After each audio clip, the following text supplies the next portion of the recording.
ladies and gentlemen, we are back, baby. The Sideline guys are here, ready to go over some sports and stuff. You know how we do. Hey, we had to take last week off for some last minute changes, but we're back and better than ever as always. This is your boy John Serrato. We have my boy Jeremy Clark. What's up, Jeremy? How you doing, man? What's going on? Good afternoon, people. Good afternoon, people. Hey, we're ready to get into this thing, man. Talk some NFL free agency, get into what our teams are doing, maybe a little bit of the, around the league. So, and of course, my boy Sammy, even though he's not visual at the moment. What's up, Sammy? How you doing, man?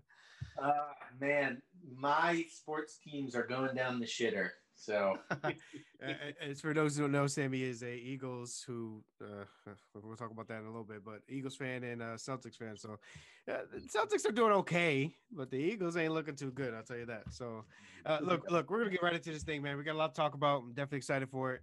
But first I want to talk about free agency, boys. I'll say just to start off real quick. What's been the most surprising part of free agency so far? You want me to go, Sammy, or you go? What I would say is, I actually kind of saw this. I mean, now that I see it happening, I kind of saw it. I mean, it makes sense. There's a lot of one-year deals going around the league because of how low the salary cap is. I don't know if you guys have noticed that, but like Juju, right? Mm-hmm. He took a huge risk because he bet on himself. He got apparently a lot of offers from a lot of teams, including the Eagles, which, I don't know what the heck they offered him. What, like Monopoly money? They have no cap. But, I mean, it's smart. A lot of these players are realizing, hey, we'll just ball out this year and, get that big contract next year.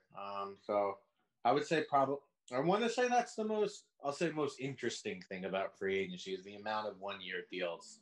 Yeah. Jeremy, what you thinking, man? So it's easy. Excuse me. It's easy to say, the rebuild of the Patriots, but I'm not going to go that route. What's surprising me is that Houston Texans are getting a lot of people. They're getting a lot of good, decent players too to build up their roster, not knowing what Deshaun Watson is going to do. And then, unfortunately, he's going through what he's going through as far as the acquisitions going and stuff like that. So hopefully that works out for him. But a new coach, new regime, and they're signing good players, and it look like they look like they want to break it down and build it back up. So I'm excited to see what's going to happen with Houston going forward. So with Houston, though, do you think this is so what they've done so far is kind of still build around Deshaun? You know what I mean? Mm-hmm. So is that a smart move? I mean, do you set yourself up for future failure by having all these guys that fit with the guy that might get traded? Well, they signed Tyrod Taylor too. Right. So they signed him. They clearly signed him to be a bridge. So my hope for that organization would be to find a partner, trade Deshaun Watson, and move on. And let that team grow. They would clearly be drafting the quarterback unless the trade was made with like Miami or something like that, or with New York. Other than that, then they would clearly be drafting the quarterback for the future. But if not, and Tyrod is there, let him play. He didn't get to play his chance to play in LA because of his old punctured lung or kidney or whatever it was. I don't know. I see good things with them in the future, not right away, but it seems like people still want to go and play theirs. So what scares me with the Texans is clearly although we all knew Bill O'Brien really had caused most of the issues with the Texans, at least the past couple of years. But in the end, they had one bad year, right? So he was doing pretty well. I mean, look at Sean's been there. I don't think they missed the playoffs once, or maybe the first year. Sammy, I don't know if you remember specifically, but I don't. Can you really say Bill O'Brien's at fault for any of that? Like, if it truly is above him that right. I guess caused most of these issues, I don't think they'll ever get right. And if you trade Deshaun, great, you get draft picks, you get another quarterback. But who's to say they don't piss that quarterback off too? And who's even available after Trevor Lawrence? Yeah, you're definitely absolutely right with that. I just think they're just based off of what's going on right now. It was just a lot of underrated moves, like the trade for Shaq Lawson because they need a pass rusher. Andre Roberts going there. They picked up two good corners. if I'm not mistaken. Yeah, Desmond King. Yeah, yeah. They picked up some quality players that like I wish Buffalo had Desmond King. You know, Right. like I wish we still had RJ Roberts. So they did pick up a few good players that I feel like could fill out that team and make them, you know, not a playoff team, but you know, hey, we're going up against Houston. Let's be careful. Let's be careful. Yeah. So, I Yeah, mean, kind of, the hope, I think, for the Texans would be, if they trade Deshaun. So, this is the idea that Deshaun's going. Maybe you get, the Jets pick, or maybe you get maybe get your third pick back from the Dolphins plus others, obviously. right. And maybe you draft a guy and have Tyrod be that guy to rebuild the culture. Look who they did with the Bills. I mean, without Tyrod's 2017 year, you argue the Bills aren't where they are now. Absolutely. As an organization, right? So it bought them a lot of time to continue the rebuild. Uh, and a lot of guys they signed. I mean, Vincent Taylor went there. I mean, I'm looking at all the all the signings they have. Yeah, It's like a paragraph like this big. Christian Kirksey went there. Mark Ingram. I mean, talk about culture. Those are all culture guys that have absolutely. changed organizations around. So I just my fear is more so with the ownership, because in the end, ownership can totally destroy everything. Yeah. New York Knicks. So, I don't know. I don't know. So I don't really know if it is truly ownership or was maybe the bad taste of Bill O'Brien being around still. And you have to think Nick Casario for the GM, obviously the GM of the Texans now. Bill O'Brien and him work together. So like For a in while. Deshaun's eyes, he's like, if Bill O'Brien, ruined this and I hate him for it, you brought in a guy, and we clearly saw with his tweets, you brought in a guy he was not happy with. Mhm. A similar person. You know what I mean? So I agree, though. I think they could change. I mean, they got Marcus Cannon at a tackle now. Yeah, so they're I mean, they're gonna be good. going to be good I for don't sure. think this year, but I think moving forward they will be good. Sammy, what's your thoughts, man? Do you think the Texas can make any big moves to the playoffs? I mean, we've got obviously 7 seeds now, so Sure. So what I would say to that is, I think the issue was Bill O'Brien. I think what set it all off was he didn't want to pay DeAndre Hopkins. And I understand, I mean, he is 29, he's getting into the 30s, but he's still the best receiver in the NFL in my mind, Mhm. especially when it comes to route running. And that dude's catching ability is like insane. What I would say, though, is like I don't really see them. And they don't want to take like a 90 million cap hit. I understand, like they don't want to do it, or that huge cap hit, whatever it ends up being. I'm pretty sure it's going to end up being more than Carson Wentz is. They don't want to do that. And if they do trade into Miami, they're probably going to get Tua in it. So maybe they don't draft a quarterback. If they end up doing it, I just don't see like I'm trying to think of who's in that division. So the Titans are for sure going to finish in first. You still got the Colts with Wentz, I mean, they reuniting could with right? Like take that first spot, yeah. and then I think the Jaguars are going to be like sneaky good because they've been getting like They've been getting good players. yeah. I just don't see it, man. The Texans they traded or they didn't even get anything for Watt, and yeah, I just don't see it, man. I don't see the Texans. If there's one team that's in like a worse situation that could end up being like the worst team in the league, it could be the Texans. Oh, Other than like, yeah, I agree. I mean, the question was interesting, so that's why I chose Houston. Like with everything going on in Houston, you still was able to get players down there. So, yeah. The fact that they're able to. So my thing is, so David Culley is the head coach of the obviously the Texans now. He was the quarterback coach for the Bills in that 2017 year with Tyrod. That's why Tyrod's there, is my assumption, the connection at least. He's not really known for developing the young guy, right? He's from his history. I mean, yeah, he helped develop Lamar a little bit, but Lamar was already balling out before he got there. This is my bold take, if you want to call it, and something I'd love to see. If the Texans need a generational talent, a restart, and the Jaguars think they can win now, why don't they trade with each other? You get Deshaun, I get Trevor Lawrence. Now, in divisions, probably not going to happen, but Deshaun's only 25. So if Trevor turns into what Deshaun is in 4 years, right? You'll already have that if you just get Deshaun. Right. It fast tracks your pace. Urban Meyer's older. He's already had a history of health issues. You argue he doesn't really want to develop a quarterback. He's ready to try to win now, right? Their signings have been good. I mean, they signed. I like Agnew, that kick returner. They signed him. Philip Dorsett. Marvin Jones went there. Marvin Jones is only on a 2-year deal. He's 33. So something's telling me, I don't know if it's necessarily Deshaun, but the Jaguars don't really want to wait for Trevor. Maybe it's just me, but at the same time, if the Texans enter the division is almost impossible. I think that never happens. But you know, for Watson and Lawrence, kind of, I mean, why not?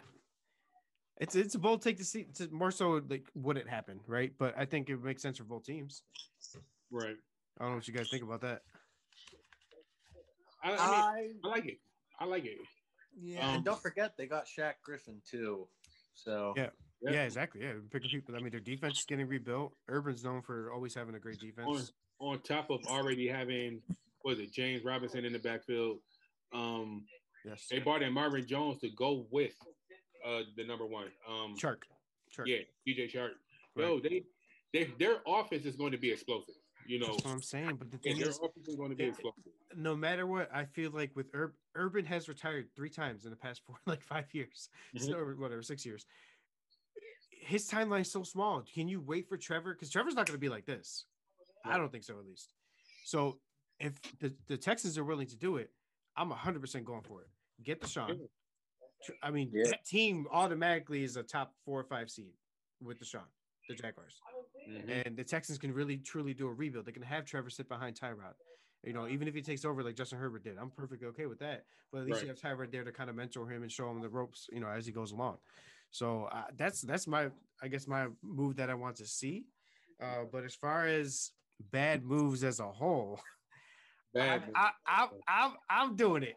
I'm doing it. I'm talking about these Patriots, man. Listen, and this isn't just as a salty ass Bills fan, okay? Because I am a salty ass Bills fan. I still hate the past 20 or 18 years. But what the Patriots have been doing is what teams with no quarterbacks do or have done for years upon years. Sometimes it works. Sometimes it clicks. Sometimes 90% of the time it just doesn't, right? Right. The Patriots, and I'm going through everyone. They re-signed David Andrews. They brought in re-signed Bethel. Cam Newton at a $14 million contract, which is insane because they had him at the minimum last year. And he played worse than what you thought he would have been before that. They signed Adams, a defensive lineman, Nelson Aguilar to $13 million a year. Galladay only got 15. Henry Anderson, Kendrick Bourne for 3 for $225. Devon Godot, he's Miami defensive tackle. Hunter Henry and Jonnu Smith for the second and third largest contracts in tight end history. Both. We're not talking just one of them for one of those contracts. Both. Okay, with no quarterback, because at this moment they have no quarterback. I don't care. Keep in mind, they drafted 2 tight ends last year, and one's about to get traded. Third round. It's not like they wasted a 6th round pick to take some tight ends. I'm loving this, Sammy. I'm fucking gleaming. Jalen Mills for 4 years, 24. Sammy, we're gonna take a break from my continuation. Why the hell did they give Jalen Mills 4 for 24? I mean, honestly, I'll say this: he was. I don't know. I've always liked him. He's like a solid situational player. Like he was better at safety, but then he got switched to cornerback really quick because of the Eagles injury. I don't know. You know, and Jonathan, you know what this reminds me a lot of is back when the Eagles had that dream team. Remember when they signed everyone and they were like so good, and you know, I've always believed in the motto, you know, you retool in free agency. You don't build in free agency. You're supposed to build through the draft. Yes. And then just fill in the spots through free agency. And the Patriots to me seem like, I don't know. Then again, I still think they're going to finish second in their division behind the Bills. They could. Just because they're the Dolphins and the Jets are, I don't know. But I mean, they're getting Gilmore back, but apparently he might get traded. He might get traded. So my thing is, though, you mentioned the Dolphins. The Dolphins spent just as much, if not more, last offseason, and they're already cutting bait. They get rid of Shaq Lawson.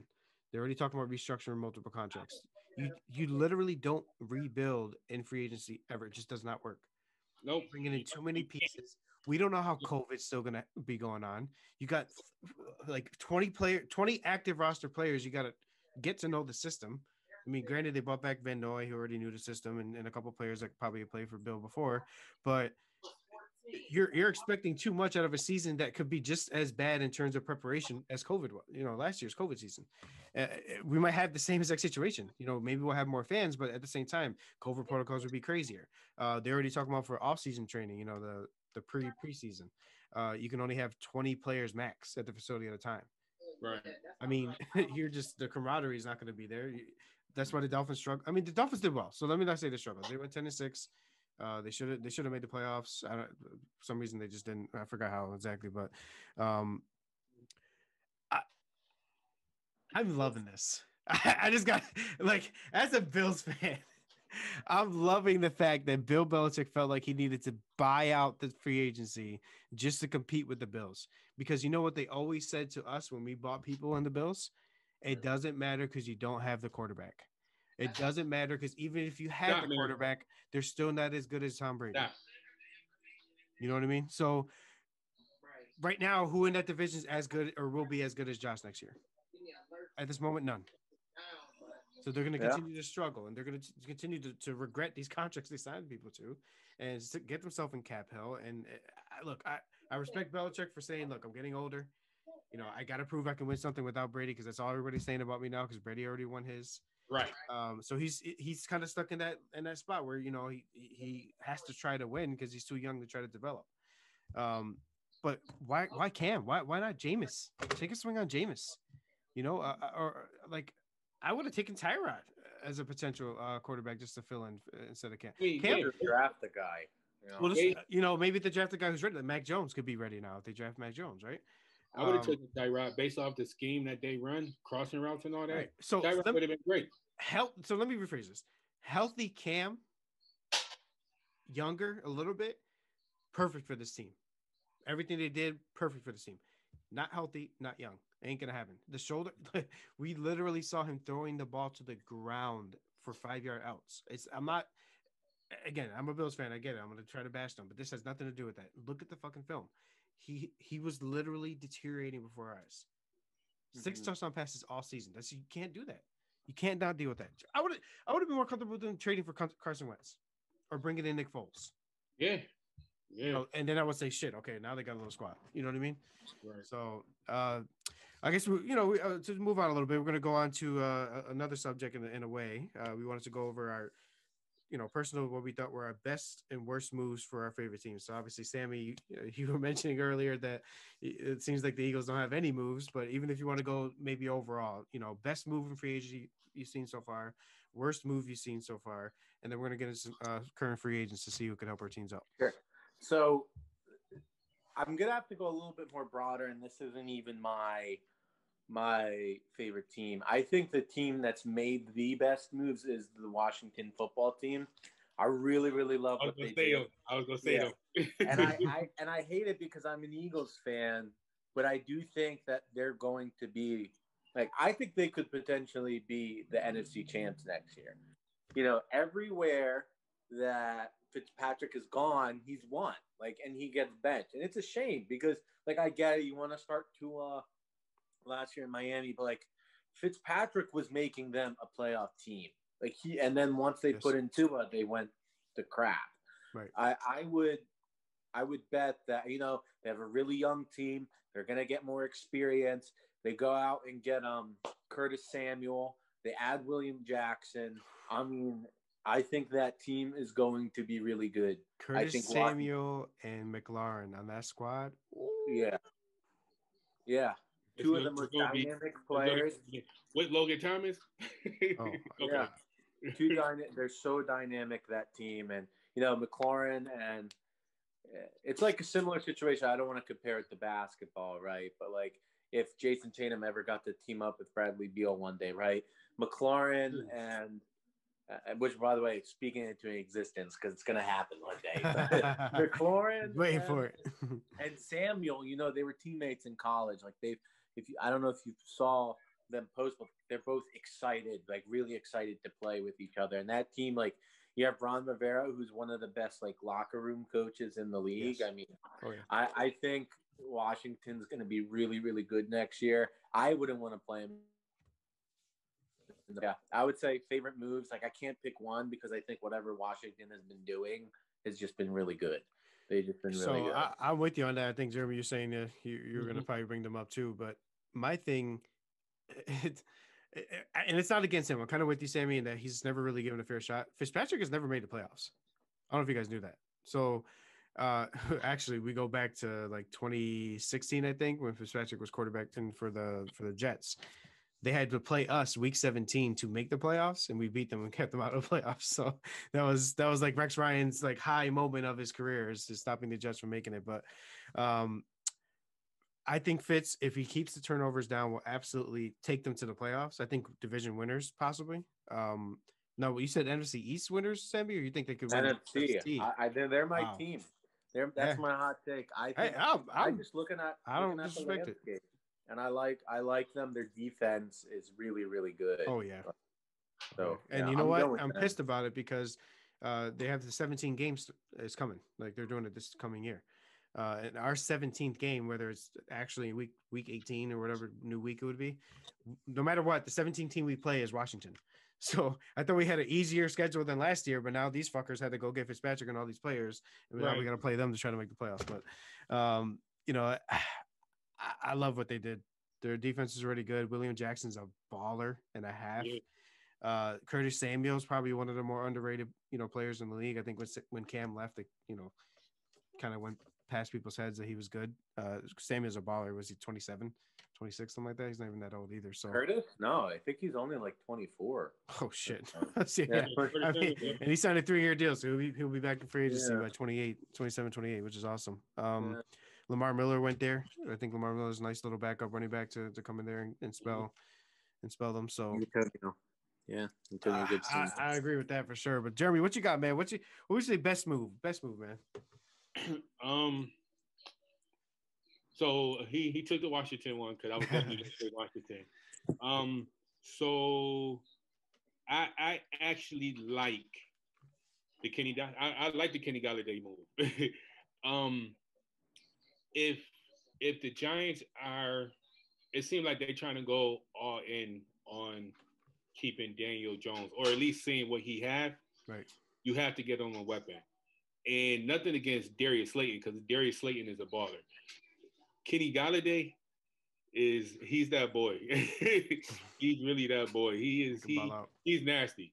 And then to get a healthy Saquon back, Evan Ingram, if he don't drop the ball with Kyle Rudolph and rebuild their line. I like the Nate Solder move too. He wanted to stay in New York, so he took a pay cut and move up to the right side. So, but the Kenny Galladay move, I think, was a real big move. And once again, we're back in the NFC East. It could change. It could change the landscape. 1 or 2 games could change how that division goes. It seems like we're going back to the 90s when the Bills were running the AFC East, the Giants in Washington were running the NFC East. Maybe we're on a crash course to repeat, but no 4 falls of Buffalo. We just get the 4 wins of Buffalo instead. I'm not trying to lose 4 straight. But I'll give my best move, and people, I don't know why everybody's just ignoring it. The Bucks kept their team together, dude. Like they haven't lost anyone. Brady said, all right, sign me for 10 more years. I don't give a fuck. Just move the money to the end. I'll get it later. Right. And they got Barrett back and Gronkowski's, Gronkowski, but he did well in the Super Bowl. Levante David's back. They got their kicker back, which Suckups, I think, is one of the better kickers in the league. And then they franchised Godwin. Godwin actually signed a franchise tender. I thought he was going to wait till like day 1 of the season to sign it. Right. And he's back. He said, we'll figure it out when it comes. Right. So they're all back, and they're back and happy. They took pay cuts, almost everyone. It's like Brady. All right, I think I figured it out. Brady is like some weird like Russian spy organization. Like the money's coming from somewhere, right? Like I think people take all these pay cuts because like he just does it somehow, like some weird like underscale pay money scheme. Or his wife just paid. Look, I just don't understand why people. I mean, sorry, I do understand you're winning Super Bowls, but in my eyes, this is one of the hottest take I could ever have. I ain't taking pay cuts for shit. If I'm playing in a sport where I got to go against men that are 335 pounds and 6'5" and they got to tackle me, I ain't taking shit else but what I'm supposed to get paid. That's just me. Super Bowl, not. I'll take 15 years of 0-16. Give me 15 years of 50 million a year. I don't listen. I'm greedy. I don't give a fuck. But hey, look, that's my thing. Good move. You can keep a Super Bowl contending team together. Brady, no matter how much he continues to struggle in the regular season, he just clicks and clicks whether he's actually taking control of the game. And for him, I think recently it hasn't necessarily been the 400-yard game. Just been this, right? We talk about LeBron and that mentality and just controlling the game, controlling the pace, never letting your team fall apart. I mean, how many times did none of which came from Brady's own mouth? Players said Brady comes to the locker room and says, "Why the fuck are you guys celebrating? We just won a Week 7 game.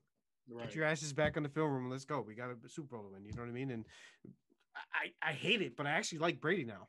I'm supposed to fucking hate him. I want to like, but Brady's the GOAT, man. He's the GOAT. He's the fucking GOAT. He's the GOAT. He might end up with 8 or 9, man. And you know what? He was a GOAT before he got 7. So, right. Look, I respect it. They're the number 1 pick for me to make it to the Super Bowl and possibly win it as well. Even as a Bills fan, knowing that we can make it. You know what? Before we move on, like one underrated move, I think, was Corey Linsley going to the Chargers. Aaron Rodgers center, he's the best center in the league, and now he get to call the line plays for Justin Herbert. Herbert can ball. That's going to be huge for his production going forward. I love that move a lot. And so right. All right, Sammy, what you got for an underrated move? Because something people aren't really paying attention to, or you may have thought nobody else is really focused on. Did we lose Sammy? I think we lost him. Okay. All right. Well, I'll give another underrated move from my perspective. I like the fact that, you know what? Let's go to the negative spin. This is something I actually thought about the other day. So this negative the Raiders. So we'll go worst. I want to say it's the worst move, but an underrated worst move. Let's put it that way. And my worst move is coming, but I have the Raiders, who are absolutely dismantling their team for no reason, right? So last year, of course, Gruden's been a bullshitter. It seems like his whole career. Carson. I'm sorry, Carr. David Carr. David Carr is my guy. We're building around him. We're gonna make things happen. We have Josh Jacobs who's gonna help carry the offensive load and the run game, and all this shit. Blah blah blah blah. They released Gabe Jackson. They traded Trent Brown. Richie Incognito had to take a pay cut. We all know when Incognito ain't getting paid, he turns into crazy Incognito. They signed fucking Kenyon Drake to an $11 million deal when you have Josh Jacobs already, and Drake is a number 1. So I don't know why you even go through that trouble to do that. And then I like the Solomon Thomas. It's a low risk defensive lineman sign, 1 year. Quentin Jefferson, we both know he was decent. He's going to be a good pickup. Yannick Ngakoue is one of the more underrated players in the league to me, bro.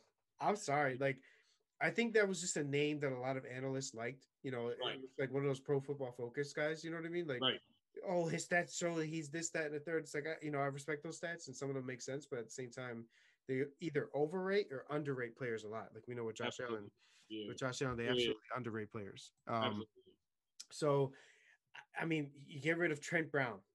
You get rid of Rodney Hudson, who's arguably the next to Linsley as the best in the league. Next to Linsley, Gabe Jackson, who I think is talk about underrated move in the positive side. Gabe Jackson to the Seahawks is huge because Russell Wilson's ready to go if you didn't do that.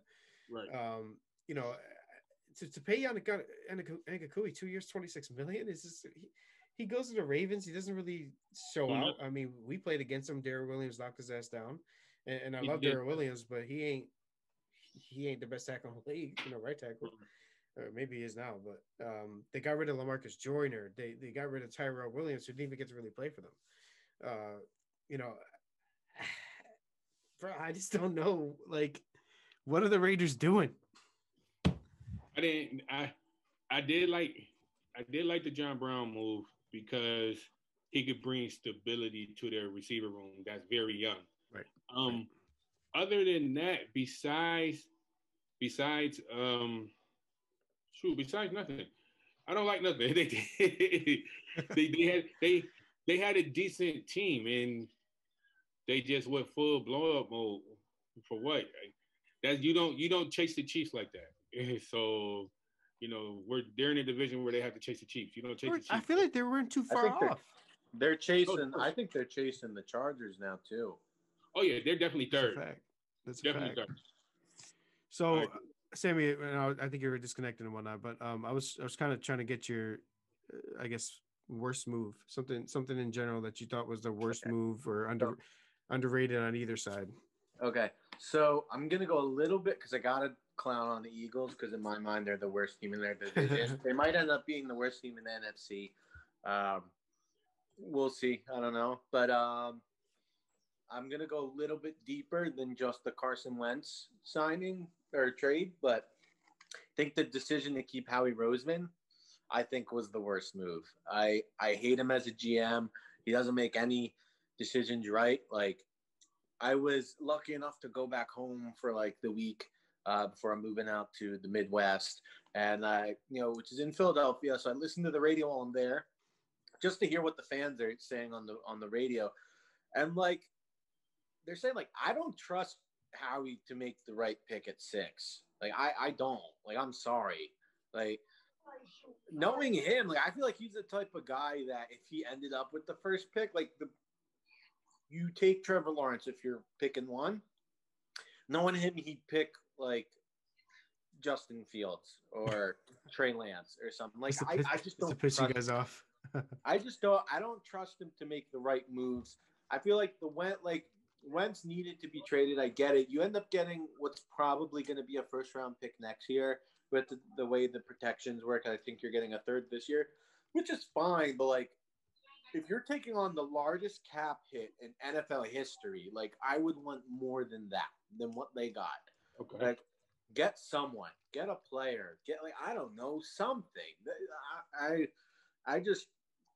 I don't like what they did. I don't like the decision to keep Howie. He can't draft. He's horrible at evaluating talent. And not to say like I don't like Nick Sirianni, but Nick Sirianni strikes me as the type of guy who's just a yes man. He reminds me like a Jason Garrett. Like he's going to be exactly like carbon copy of him. And the thing was like at least Jerry Jones has the championship history to back it up. Like he's won them in the past. I know it's like been forever that the Cowboys have won a Super Bowl, but like Howie, like he won a Super Bowl, cool, but like I think he just hit he hit on the lottery or something. Like that's the way that team was. Like it's not going to happen again. Aaron Rodgers goes down with the broken collarbone. Like everything just happened the right way for them that year. I don't trust Howie, and the decision to keep him, like I don't like it. I think they need to move on, but Jeffrey Lurie loves him. So get me wrong. Correct me if I'm wrong, I guess I'm saying. With Howie, he's more so like an operations guy, right? So he, like, is his background really in football? Like the actual, in terms of yeah, he's like a numbers guy, organization guy, like business perspective, right? Like, why is he doing football shit? I don't know. You know what I mean? I don't know, man. And I know they've tried it in the past where they bring in like a football mind, and like I would love to keep him as a guy who works in like with the numbers, like signing contracts, whatever it is, sure. But when it comes to like evaluating talent, I hate him. He's like the worst. When it comes to evaluating talent. Maybe that's the move they make. You know, they maybe get someone like who's focused on the development of players or scouting and stuff like that. I mean, I don't know like, man, who they have now, but dude, when they drafted Jalen Reagor, I get it. You want someone with speed, but like everyone and their freaking grandmother could have told you that Justin Jefferson was a better player. I was there at the game when Oklahoma, and I understand Oklahoma had a bad defense, but Oklahoma against LSU when Joe Burrow like tore them a new one, and Justin Jefferson was like on fire. He looked like freaking the next coming of Jerry Rice that day. Like, you just and they take Jalen Reagor. They take Reagor, who by the way was like I'm pretty sure he led the nation, or like one of the tops in the nation when it comes to drop passes Oof. when he was in college. Like, but he's fast, and I get it. They needed a fast guy, but like at that point, dude, the Eagles had no one. You just drafted the best receiver available. Justin Right. Jefferson was there, man, and and he just every year it's something every year. You didn't need to put yourself in a situation where Carson, like I understand now, you created the situation where they had to get rid of Wentz, but they didn't have to. You could have damn freaking drafted Justin Jefferson in the first round, drafted another position in the second round, or I don't know, man. Maybe talk about the time when they drafted JJ Arcega-Whiteside instead of what's his name? I can't remember, Metcalf, right? So Right. like, dude, there's so many situations where if literally anyone else gets fired, but because Jeffrey Lurie loves him, that's why he's there. I don't like the decision to keep him. I'm with you, man. It seems like look. Put it this way: I'll take a Super Bowl over anything at the moment. So you got to at least be happy about that. What I think people have seen in the past 20 years is like what the Patriots did, right? Like had the GOAT, had the GOAT on the other side of things in terms of coaching. The guy who knew what he was doing football wise and just had a guy who was super smart on the cap wise, right? Mm-hmm. Kind of helping him, in terms of Belichick. We'll never see a dynasty like that again. So, like, I think a lot of us, when we say we want a consistent team or dynasty, maybe Sammy, you're speaking more so like 5 to 10 years, right? We're not going to ever see, none of us will see 20 years of a dynasty. I would, even the Bills, I just highly doubt we'd see 20 years of greatness. You know what I mean? It's so rare to have the GOAT along with the GOAT combining to do what they did. But to see the Eagles fall apart this fast and just what seems like a couple of years, I'll give them the injury thing after the Super Bowl. They had a lot of injuries that year after. But after that, it's like people started getting healthy, and I don't know, somebody, whether it's Peterson or Howie or both, the locker room fell apart. I mean, nobody was like up. Peterson, man. I don't think it was his fault. I don't think so either. I think it was just a player mutiny type of thing between each other, not even them against Peterson. I just think something wasn't clicking. Maybe it was, they had the Super Bowl high and they wanted the same success, and maybe some of them just thought they'd automatically get it because they're defending champs. Sometimes that's how people click. It's like, we won, we're gonna win again. No, you still got to put in and grind to work. You think the Patriots ever took a day off? Never. That's why they had 20 years of greatness. You don't take a day off and be that great for 20 years. It just doesn't happen.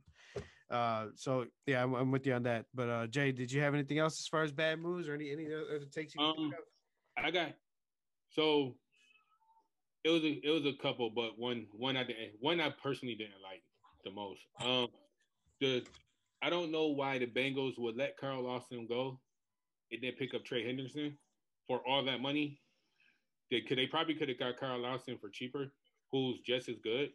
So I didn't like that move. That must have been like a player coach thing. I didn't like the Broncos re-upping on Von Miller. I think Von Miller, the name still rings, but his talent, like he's not as good as he was 2-3 years ago.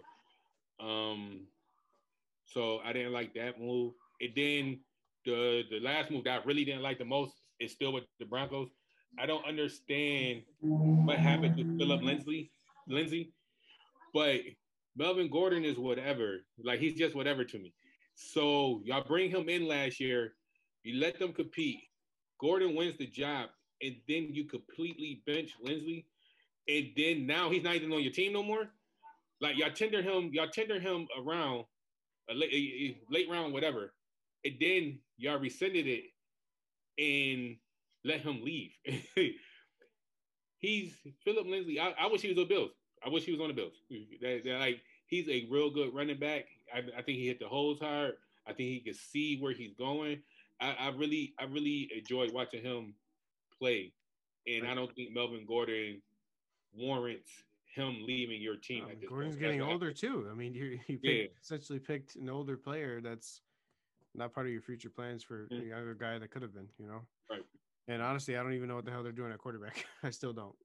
Every year seems like Elway is doing everything but the right thing. Right thing. Yeah. You know what I mean? So, and I've said this take before. This is before we rebooted TSG. Uh, I honestly think Elway's scared of a quarterback taking over his legacy in Denver. I never thought about that. I just like that's the only thing I can think of if you're making that many mistakes. If I'm Elway right now, I trade everything under the sink for Deshaun. And the good thing is, Easily. Deshaun Watson went am I getting traded there? He already said it. That's what I'm They're saying. the 49ers. They got a decent defense. You know, again, I'm with you on Von Miller. I think he's more so should have been Situational. pay cut, situational, 5-6 million a year, not 13 to 18, whatever he was making now. You know, but it seems I the only reason why I think Elway wouldn't do it is because he's scared that he'll no longer be the greatest quarterback of Broncos history. Like nothing else makes sense. You have had so many opportunities to have better options than Case Keenum, Drew Lock, who's trash. Flacco. Flacco. I mean, they tried everything but a good one. I mean, Waller. I would have taken Jameis. I'm a huge fan of Jameis. I think that's so. As far as another hot take, I think Jameis is going to kill it in with the Saints. He's not going to have the turnovers, and he has the weapons too. Yeah, man. Listen, you know, we're not going to get 30 touchdowns, 30 interceptions ever again from him if he's with the Saints. Peyton will never let that happen. If he can get it to like 28 to 32 and like maybe like 12 to 17, they make the playoffs, right? I mean, that's better than what Breeze did. So you got to argue they at least make the playoffs. So I like to move a little better. Yeah, he can move. He can move the pocket. I mean, he can still use Taysom as which I think he's making way too much money right now. But you know, you can still use him as a gadget player, hopping in when you need to. You know, that's kind of my thing. But all right, so let's get into this next little part real quick. There's not many free agents left, and we're gonna start. I think the focus for most teams is gonna start moving to the draft, and you know, see what they can get in the draft, and maybe sign some of these guys after the draft to fill in holes for cheaper. But I was, you know, I got a few guys that I have in mind for, let's say, the Bills that I think would fit well and kind of fit onto the team. Anybody out there you think that could help your personal teams in Germany? I know you're a Bills fan too, so we can kind of just talk about whatever. But who do you think right now? What are the Bills missing before we get to the draft? What would you like to see? Right now, I want Cordero Patterson. Okay, that's who I want on the Bills. It doesn't look like we're going to bring Isaiah McKenzie back. He's getting a lot of interest, a lot of it from the Bears. And Cordero Patterson fills that role, and I think he fills it better. Right. So I would like to see Cordero Patterson, and I would like to see Carlos Dunlap. So one of those two players, if we get one, two, or both of them, I'll be completely happy with how our free agency went, and we won't have to do nothing else until the draft. Okay, I'm with you on that. So just to kind of piggyback off that, I 100% want a veteran quarterback too. I'm of the mindset because we're right now the Bills are just kind of chasing the Chiefs is where we're at right now. I don't care if you have. I would rather have 50 DBs and 3 other players on this squad. I want DB. I want as many corners and safeties you could possibly think of. We have Dane and Levi competing for CB2. I want a vet in that mix, and I want another draft pick in that mix for the future as well. Yeah. So I don't care who it is, whether it's Sherman or Adoree Jackson, which I think he's about to sign with the Giants. With the Giants, yeah. It seems like he's headed on that path. But I would take a Richard Sherman. I'll take Malcolm Butler too. Malcolm Butler would be a great option. You know, someone who you know he's better, arguably better than Josh Norman was last year, right? Same for Sherman, and same thing. You know, whoever is CB2 to start, whether it's Levi or Dane, have that veteran rotate with them. You know what I mean? Would I like Adoree more so as the lockdown CB2? Levi comes in if he's, God forbid, gets hurt. Yes, because we need people with speed, right? You know, I think Adoree allows athleticism back there. They can play a lot more coverages. So I found it really interesting, though, and I don't think it was necessarily focused on free agency, but I think it's going to be more towards the draft. Kadarius Toney might be an option for us. He from Florida, the receiver, for return. I'm in on him. The only reason why I think it's more so draft is Bean said 2 things in his most recent press conference. Thing number 1 is we currently do not have a return on a roster. He said that straight up. And 2, he said we're about done with free agency. Right. So that makes me think they have a focus in the draft. Whoever that guy is, it's going to be someone that does returns. So definitely want to get the return game. Field position is huge in any game, no matter who you play against. So, Roberts is going to hurt unless we get somebody that can come in and do some damage. So I like Dunlap. I think we can use, again, not no such thing as too many pass rushers. No such thing as too many secondary, especially with COVID. You don't know who's going to be in and out. Draft them all. Bring them all in. I love it. Yeah. I'll take it. So, Sammy, what are you thinking? Anybody out there can help the Eagles, even though you think they're going to be the worst? So they could use everyone. Shit. I really couldn't tell you because they have no cap, right? So they have no decision to build but through the draft. But I did look up, saw a couple of names, and I'm thinking Mitchell Schwartz is still out there. Love him. Like a lineman. But the thing is, I know real life functions differently than Madden, so you can't just slot him over at left tackle. Right. They need a new left tackle now. Lane has always been brought up as being moved over. But just bringing him in, I think would be awesome. Shoot, if you could put in Mitchell Schwartz, and then, that's really the only. I would love Dunlap too. You were mentioning him. You can never get enough pass rushers, and he seemed to have a second wind when he went over to Seattle. I think it was right. So would love them. Oh, he had a good game against us. The one guy that I am sorry, the screen's off because I was looking at the list. The one guy I specifically want, and I don't know how the hell they're gonna make this work, but if they could, I would love to bring in T.Y. Hilton.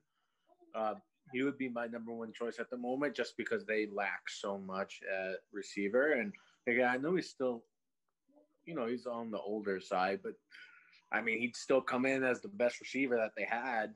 They don't really have anyone, so they could use someone to kind of mentor that room. You mentioned Jalen. Yeah. And is Whiteside still on the squad as well? He was hurt or something. I think they're gonna cut him. Yeah, I think they'll cut him. But maybe they continue to draft more, but to have Ty kind of leading that group, and he has a connection to Sirianni. Obviously, Sirianni was the OC for him. So yeah, I would love him. That would be the guy. I'm looking at, Ty. But I know he said he would probably prefer to go to Indy. So if I were him, I don't know why I would leave Indy. He made the dumbest decision to go out there and say, "Oh, Chris Ballard said that any contract I get, he'd like a chance to match it." So no teams are going to offer you shit because they know you're just going to go back to the Colts. Why would they go through the trouble of sending out contracts? Right. Talk about hurting your own free agency. But I'm excited. I think this draft is going to be interesting because remember, not a lot of either players played because of COVID. Seasons were canceled. A lot of teams, those lower end Division I schools didn't even have seasons at all. And those sometimes you find gems in those, from those teams. Khalil Mack, for example, from UB. Who would have ever thought somebody from UB would be Khalil Mack? So I'm interested to see who did their homework. We're going to find out what teams are actually really good at scouting. Probably not the Eagles. The Eagles might draft 4 straight quarterbacks in the first 4 rounds, according to what you think. But I wouldn't put it past him, man. Yeah, hey man, who knows? It's draft capital. We can use it for a future draft pick, is what they'll say. But hey, look, I'm excited for it, man. I think the NFL is going to be sweet. Next week we're going to get into a little more of division by division. I think we're going to do a couple other things as well. But let's get it. I wanted to get into some NBA real quick because of course we know the trade deadline's coming up. We're gonna have a little episode about that as well, kind of talking about the moves that did happen, but maybe we can go over some predictions of what's going to go on the rest of the season. I know we did that not too long ago, but first things first, though, LeBron, Iron Man is hurt, and I'm shocked. So I know someone threw his body into his ankle, and he can't really help it, but I just hope this isn't the start of the end. I hate seeing great players, no matter how much you hate them or like them, be done due to injury, right? So Kobe with the Achilles or whatever the case was. Rest in peace. So in terms of LeBron, though, what does this do for the Lakers? Well, I think all that is contingent on how much longer AD is out as well. if they're both out still for the foreseeable future, then there's no way that the Lakers could hold on to their um, place in the Western Conference. It's impossible. There's too many good teams out there. Like I said earlier before the show, you got Utah, you got Phoenix, you got Dallas who's making a move right now, Portland who's getting healthy right now. My Spurs are still hanging around. You know, there's a lot of good teams in the West that the Lakers are going to have to overcome while those two guys are injured. And if they're You injured, didn't even mention the Clippers. yeah, the Clippers too. I didn't even mention them or Denver. So you know, if they're out for any amount of time, like a month or so together, I think it's gonna be hard for them to finish in the top four. So so yeah. I think what it's going to push them to do is make a move. I think that you're going to see him trade for like a proven vet. I don't know who that is. I don't Marcus know Aldridge. who's available, but I could see him making a move because of this. I'm with you, Sammy. Like, but two things: who, right? Nobody at this moment is really going to trade a star that's going to make a difference, right? Maybe Bradley Beal. I think Bradley Beal's like he wants to stay. Like Bradley Beal literally does not want to go. I don't know if he has no trade clause and can physically stop it from happening, but he's been saying over and over again he does not want to leave. All the power to him. There's nobody out there that's one thing. Is nobody really out there? Two, who are they going to trade? What does anybody want for the Lakers? All their draft picks are with New Orleans right now. They ain't trading AD or LeBron. Obviously, you don't do that without expecting that guy to come in and play with them. Dennis Schroeder, maybe he's a younger guy. I don't know if he can take over. They read up on Kuzma, so that's gonna be hard to move unless that's money. So. Their hope. So I think the hope was by giving Kuzma that contract is they can use that money to kind of trade for a vet, right? They better hope Kuzma balls the hell out while these two are out, right? Because if not, nobody will ever trade for him. In that case, you just prove that he's not able to carry or help carry a team. Mm-hmm. Maybe Harrell, but the thing is, the only people that want Harrell are already contenders that won't want to break up their team. Right. Like Harrell's the guy, the glue guy you bring in to help take you to the next step, right? I think the Lakers are done for. Like high ankle sprains, it's damn near like a broken leg, right? So that I'm not true into the science of it, but it's like tibia fibula damage, right? Like he could be out for 2 months. I mean, 2 months from now is what? May 22nd. We're like days away from the playoffs. Not even. Yeah, but we're talking about LeBron here, who spent so much money on his body. I understand that. 36 years old LeBron, and you know what? Kobe was an Iron Man too. And again, I'll say rest in peace every time I mention him, but Kobe was an Iron Man too. And at some point, all these minutes from LeBron were stacking up, and the body just doesn't do what it needs to do at 36 plus. It was bound to happen. It was bound to happen. It just now that we're seeing it, we like, oh man, LeBron's finally injured. Yeah, sucks. It was bound to happen. Yeah. So I don't know what they can do. There's no trade that's gonna really change anything up. There's no free agent out there that's gonna change anything up. They got to float with what they got. If they're able to trade for anyone, I'd say someone like Lonzo, get him back. I think Kuzma fits well more with the Pelicans than Lonzo does at the moment. So maybe, I don't know. What do you think, Sammy?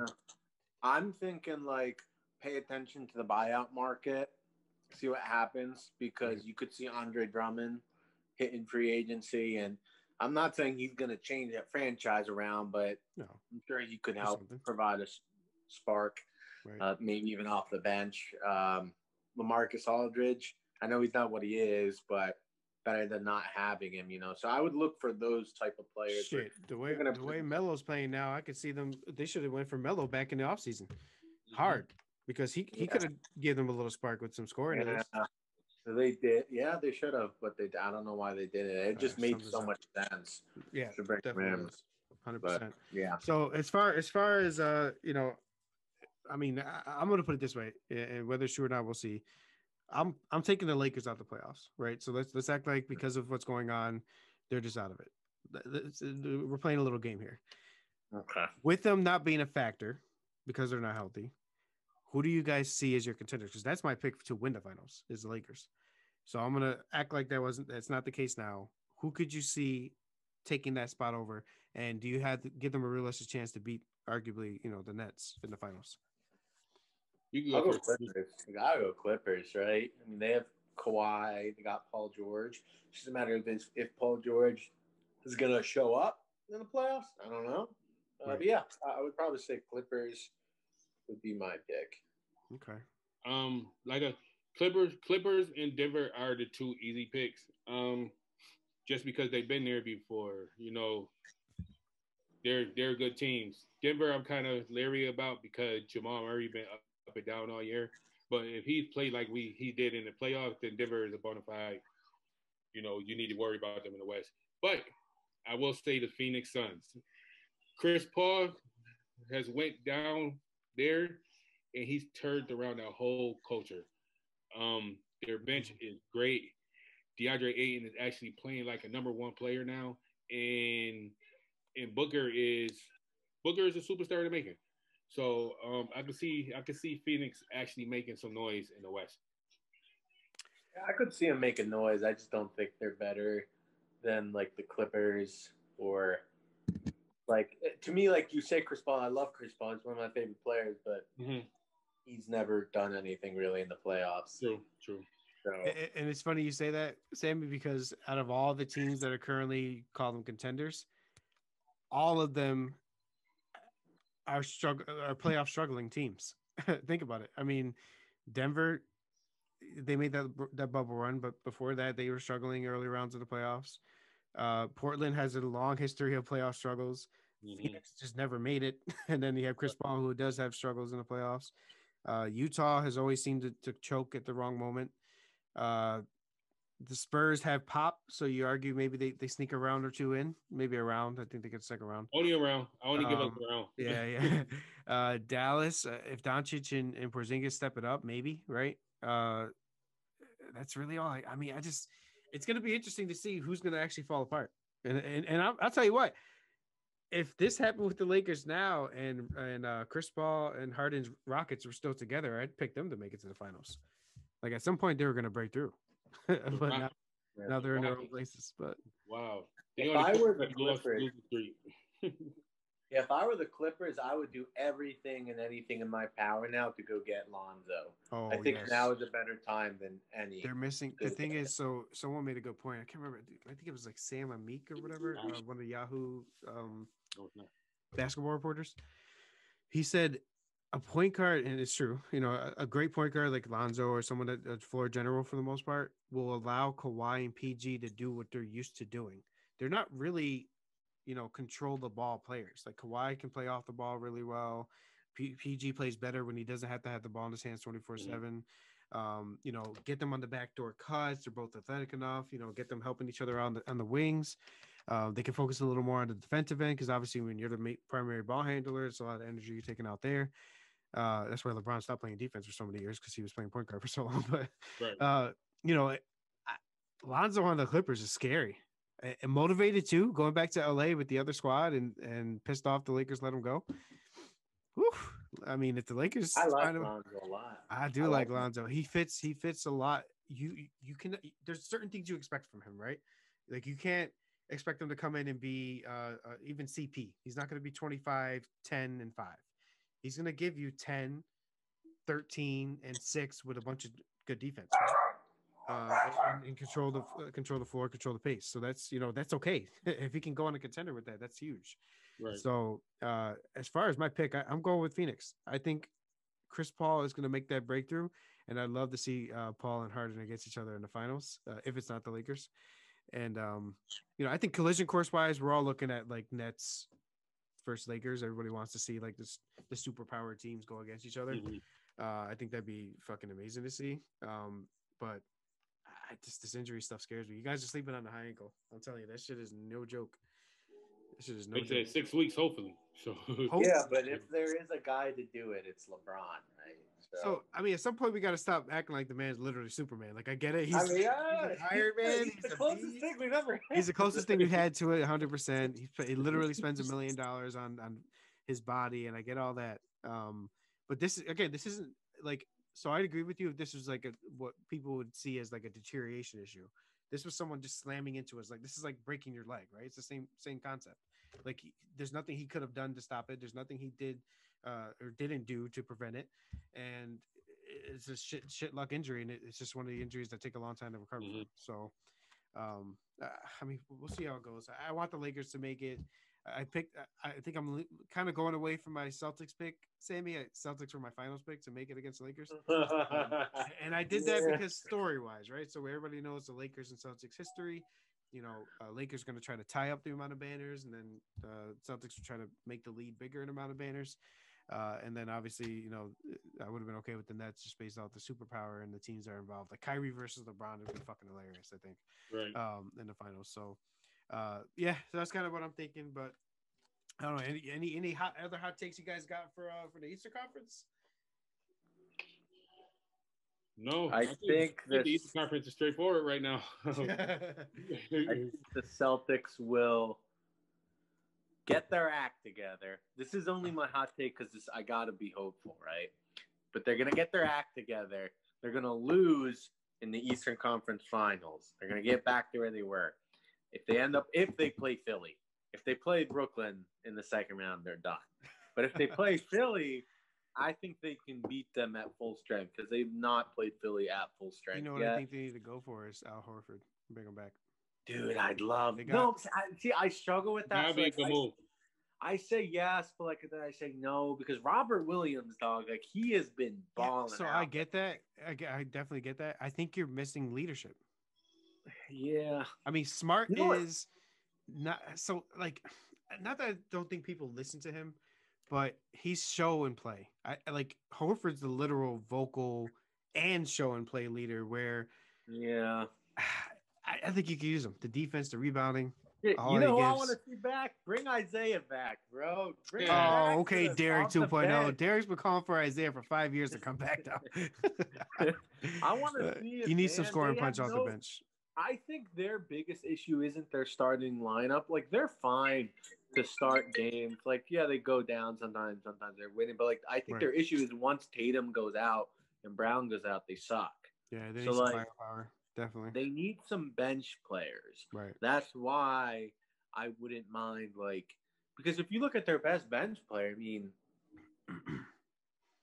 it's probably Rob. Maybe it's Peyton Pritchard. I don't know. Their bench is so young. They need some vets. They need some vets off the bench. Give me a JJ Redick. I've been calling for JJ to go there for 2 years now, so I hope he goes there finally. I've been calling for that. Yeah, man. Give me JJ. Give me Isaiah. They need someone to come off the bench and give you the capability to give you 20, 30 points randomly, just out of nowhere. Right. Just get That's what I want to see. I want to see that. Or Terrence Ross. I wouldn't mind Terrence Ross either. Yeah, he's balling over there in Magic for sure. So I think we're gonna get close to calling this thing, boys. Any other hot takes you guys want to bring up sport wise or anything like that? I know, Sammy. I know you're begging for your Celtics to come through, but Jeremy, what you got? Anything else? I know Yankee season's coming. So I was just about to speak of that. Baseball season is coming up. We gotta talk a little bit. I don't know, Sammy, if you're interested in baseball, but Garrett Cole has been looking good. Oh, God. All right. Well, we're gonna definitely end this thing now.